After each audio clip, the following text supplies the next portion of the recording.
na nwanne jere agha nwanna pụta n'ụzọ ree nwanne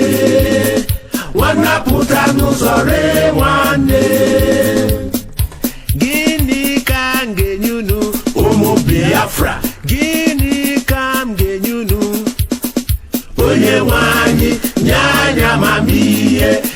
amamihe zuru oke ka anyị merie ndị iro ndị na-amaghị Chukwu jide ha zọgbuo ha ona ka anyị merie ndị iro ndị na-amaghị Chukwu jide ha zọgbuo ha ona mụ na nwanne jere agha akpịrị ego ifeajụ na rere anyị mụ na nwanne jere agha nwanne pụta n'ụzọ ree nwanne nwanne pụta n'ụzọ ree nwanne gịnị ka m ga-enye unu ụmụ Biafra gịnị ka m ga-enye unu onye nwanyị nyanya amamihe zuru oke ka anyị merie ndị iro ndị na-amaghị Chukwu jide ha zọgbuo ha ona ka anyị merie ndị iro ndị na-amaghị Chukwu jide ha zọgbuo ha ona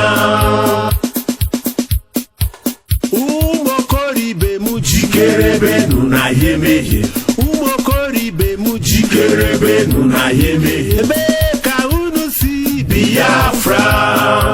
bee ka unu na-eje Biafra ya marapụ Biafra ga n'ebe ọzọ gabiri Biafra ga-adị ndụ take my boots off when I die oh Biafra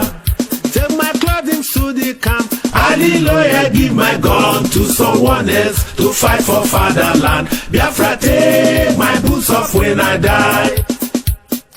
Ojukwubeze n'ala Biafra edere ya na buri Awolowo nwanne ya Yakubu Gowon enweghị ike imeri Biafra Biafra win the war Amodu ka shelling machine heavy artillery bomb and fighter enye m Gowon nwantịntị oge ma gba ya egbe n'ọnụ enye m Gowon nwantịntị oge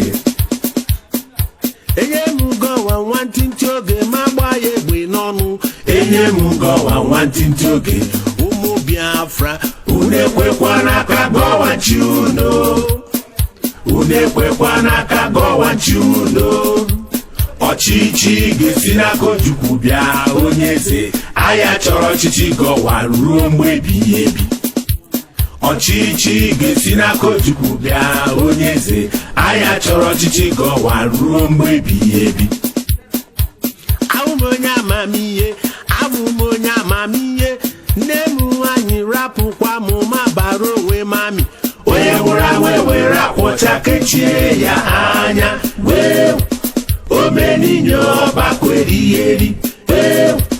omeninye ọbakweri iheri Biafra kunye buso Nigeria agha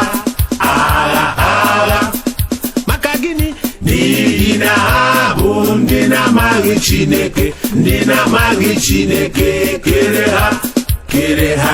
ha kọmando ebutere ya kọmando ebutere ya kọmando